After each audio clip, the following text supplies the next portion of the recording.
Yeah, so my thesis was one thing I loved about the MAB program was you weren't just assigned a thesis or a research topic.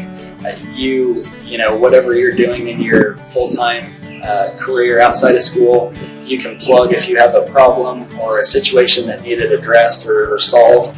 You can do research on that, and that's your thesis. So very relatable from academic to work life. And so here on the farm and ranch, every year we wonder whether we should keep back our replacement heifers or go out and purchase from other individuals, other producers.